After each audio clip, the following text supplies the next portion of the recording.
بسم اللہ الرحمن الرحیم۔ جی دوستو، آپ سب کو ناگ ٹی وی 4 پر خوش آمدید۔ دوستو، حالیہ دنوں میں ایک ایسا کالم آیا، اس نے کالم نگار کو میشہ میش کے لیے امر کر گیا۔ دوستو،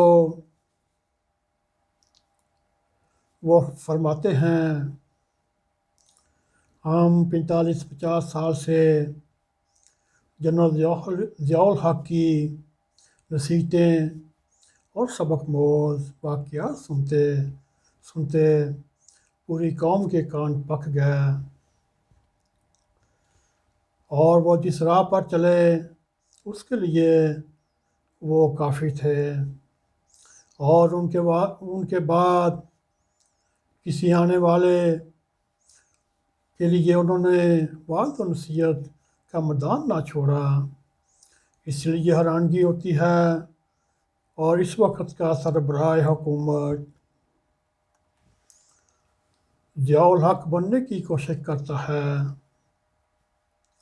اور اس سے یہ ظاہر ہوتا ہے کہ وہ جو ہستی جو ضیاء الحق کے اوپر چل رہی ہے، اس سے یہ ملک چل نہیں رہا۔ آئیے ہم آپ کو ان کی کمزوریوں کی فہرست میں چھائی اچھے کام کرنے کی فہرست سے کہیں زیادہ ہے۔ دوستو، اس کو دھیان کرنا ہے، اپنی کمزوریوں کو وہ دیکھ لے اور وہ درست کرے، مگر قوم کو نہ وہ واعظ کرے نہ نصیحت کرے۔ وہ تو ایسے محسوس ہو رہا ہے وہ جنرل ضیاء الحق سے بھی آگے بڑھنے کی کوشش کر رہا ہے۔ نہیں، مگر دوستو، وہ تو جنرل ضیاء الحق کو بھی پیچھے چھوڑ گیا۔ دوستو، یہ کالم یاز میر صاحب نے لکھا۔ 23 کروڑ کی آبادی میں بہت تو آدمی نظر آیا جس نے اپنے کالم میں ایک ایک لفظ کو چھان کر لکھا، کہیں وہ بھی ان مولوی چانٹوں کے ہتھے نہ چڑھ جائے۔ اور اس کا ہمیں انتظار تھا رؤف کلاسرا ہوتا، یا جاوید چودھری ہوتا، یا عمر متین ہوتا، یا طلعت حسین ہوتا، اور جو ملٹری اسٹیبلشمنٹ کا پالا ہوا عمران ریاض الدین ہوتا، مگر یہ کام صرف یاز میر صاحب کے حصے میں آیا، اور اللہ تعالیٰ اس کو میشہ میشہ کے لیے امر کر دیا، اور اللہ تعالیٰ یہی کام یاز میر صاحب سے لینا چاہتا تھا، جو بے ساختہ یاز میر صاحب کے قلم سے نکلا اور وہ امر ہو گیا۔ دوستو، اس وقت موجودہ حکمران روز کہیں نہ کہیں کوئی تقریر کر رہا ہے، یا نصیحتیں کر رہا ہے، یا تقریری مقابلوں پہ ہاتھ پڑے اس کو چھان رہا ہوتا ہے۔ اور دیکھنے میں یہ آیا ہے موجودہ وزیر اعظم کہیں انٹرویو دے رہا ہے یا کہاں تقریر فرما رہا ہے، ملک ان سے چل نہیں رہا، اور پورے پاکستان کو چھوڑ کر پوری دنیا کو اخلاقیات کی نصیحتیں کر رہا ہے، اور کبھی اسلاموفوبیا پر بات کرتا ہے، اور کبھی ریاست مدینہ کا ذکر چھیڑ دیتا ہے، اور کبھی سیرت کی باتیں کرنے لگتا ہے۔ دوستو، اب جیسے ہی ربیع الاول کا مہینہ شروع ہوا، انہوں نے ایک اتھارٹی قائم کر دی۔ اس کی تفصیل میں جانے کی کوئی ضرورت نہیں، اس کی تفصیل میں گیا تو پھر 45-50 سال پہلے جنرل ضیاء الحق سے یہ بات اٹھے گی۔ جو کالم نگار ہوتے ہیں وہ ایک نازک مزاجی لوگ ہوتے ہیں، ان کا کام ہی ہے بات بے بات اعتراض کرنا۔ کون انہیں بتائے اس ملک میں اگر کوئی پاکستان خود کفیل ہے تو وہ وعظ و نصیحت میں ہے، وہ عقل دانش و عمل کی ہے، باتوں کی نہیں ضرورت۔ دوستو، اس وقت پاکستان کا پرائم منسٹر جو چورن یا پھکی بیچ رہا ہے، اور وہ بھی روزانہ کی بنیاد پر، اور وہ وقت گزر چکا جب قوم ضیاء الحق کے پیچھے چل پڑی اور اس نے قوم کو زبردست بیوقوف بنایا، اور بیوقوف بنانے میں انہوں نے اسلام کا اس طریقے سے استعمال کیا وہ پوری دنیا جانتی ہے۔ لیکن اتنا کہنا پڑے گا، جنرل ضیاء الحق میں ہزاروں کمزوریاں ہوں گی، مگر وہ حکومت چلانے میں گل جانتا تھا۔ ان کی ترجیحات سے آپ مخالفت کر سکتے ہیں، لیکن اس کو حکومت کرنے کا وہ سلیقہ آتا ہے جو کسی کو نہیں۔ انہوں نے وعظ و نصیحت تو انہوں نے چوننے کے طور پر کی، اور آمر تھا ڈنڈے سے حکومت چلائی، لیکن آنکھوں میں دھول ڈالنے کے لیے اسلام کا نام استعمال کرتے اور نہایت دیدہ دلیری سے اور خوبصورتی سے اسلام کو استعمال کرتے، اور ان کی اسلامی مذہبی اثرات اتنے گہرے تھے، وہ ہماری قومی زندگی کا حصہ بن چکے۔ مسلمان تو ہم پہلے بھی تھے، لیکن مذہبی صلاحیتیں اور مذہبی رسومات جس طرح انہوں نے ہماری روزمرہ کی زندگی میں سمائیں، وہ جنرل ضیاء الحق کی مذہبی پالیسیوں کا نتیجہ تھا۔ ان کو پتہ تھا کہ جب ہم بات مذہب کی کریں گے، پاکستان کا ایک ایسا معاشرہ ہے جو بے تکی اور سمجھ کے بغیر بات بات پر بفر جاتا ہے، اور ہمارے جیسے معاشرے میں مذہب کے نام پر کوئی بھی اقدام اٹھانے یا ان کو موو کرنے میں مہارت رکھتے تھے۔ اور اس کی ایک مثال ہم ایسے دیں گے، ہم نوجوانی کے عالم میں آج سے 30 سال پہلے یا 35 سال پہلے جب بھی ایک دوسرے کے پاس جانا، پھر اس سے ساتھ کہتے خدا حافظ، پھر انہوں نے یہ نکالا خدا فارسی زبان کا لفظ ہے، اور اس وقت سے اب تک یہ رواج آ رہا ہے، جہاں بھی جانا ہے اللہ حافظ کہہ کر اٹھنا ہے۔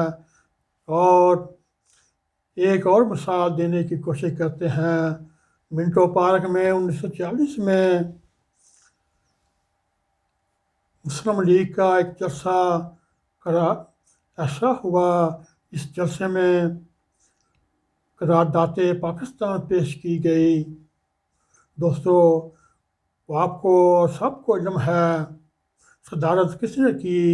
قائد اعظم محمد علی جناح نے کی۔ قرارداد پاکستان کس نے پیش کی؟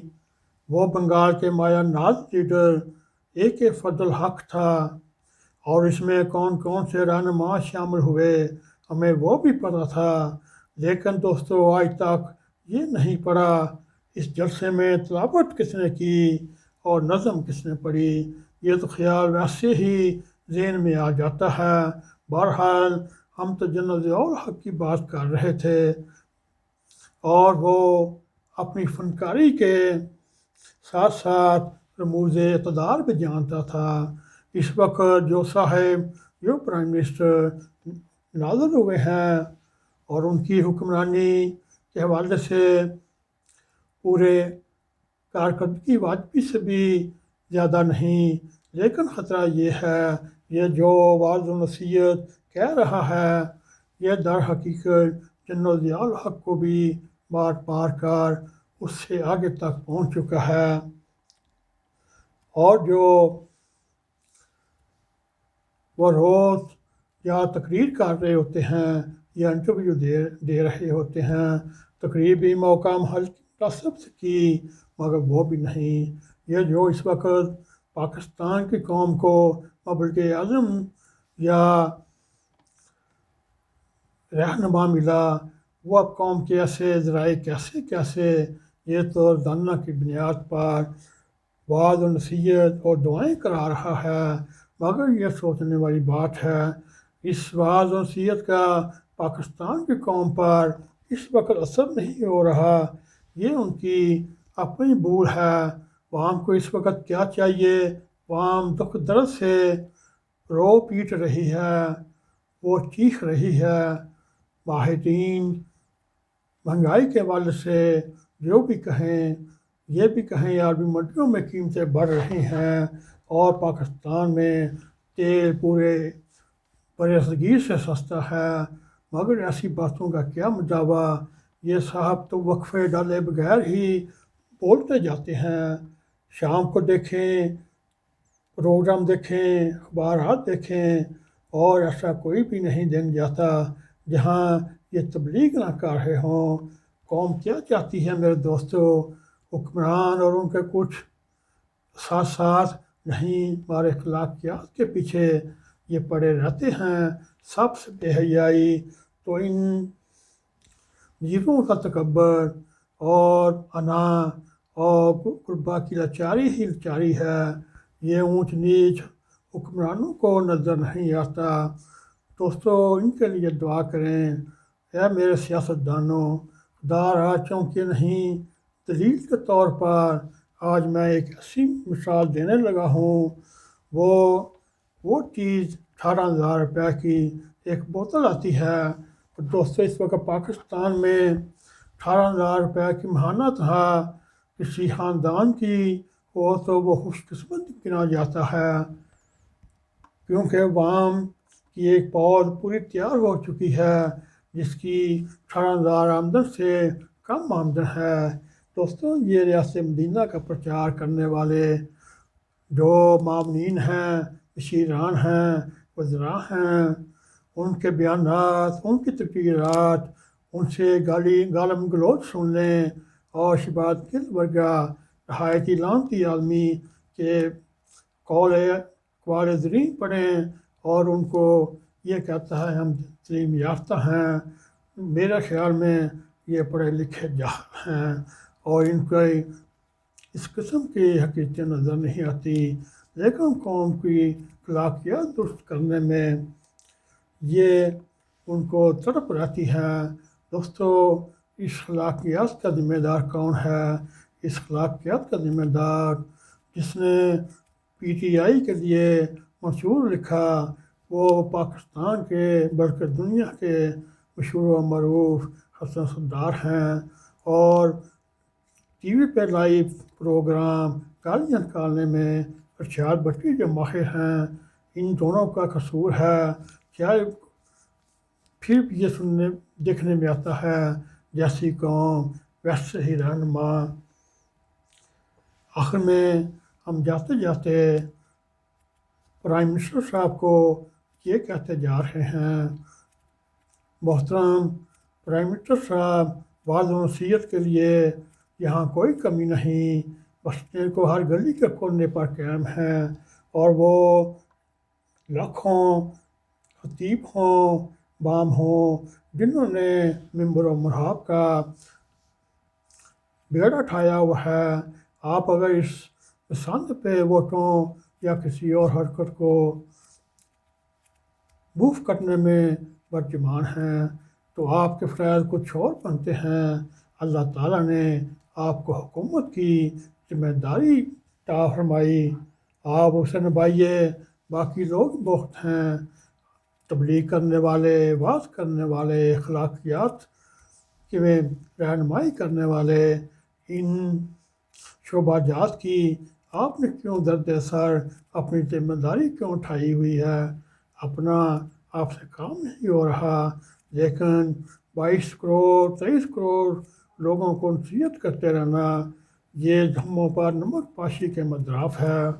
دارا قوم کی جان چھوڑیں، قوم کے گناہ بہت ہوں گے، لیکن آپ کے ہاتھوں میں اس سزا کے لیے شاید وہ حق میں نہ ہوں۔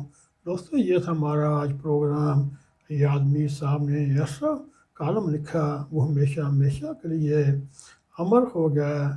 اگر دوستو آپ کو یہ پروگرام پسند آئے اس کو لائک بھی کریں، شیئر بھی کریں اور کمنٹ سیکشن میں اپنا ذرائع خیال کرتے ہوئے ناگ ٹی وی 4 کو سبسکرائب کریں اور جاتے جاتے بیل آئیکن کو پریس کریں تاکہ ہماری تازہ تازہ ویڈیو آپ تک پہنچتی رہیں۔ اسی کے ساتھ ہمیں اجازت دیں۔ السلام علیکم ورحمۃ اللہ وبرکاتہ۔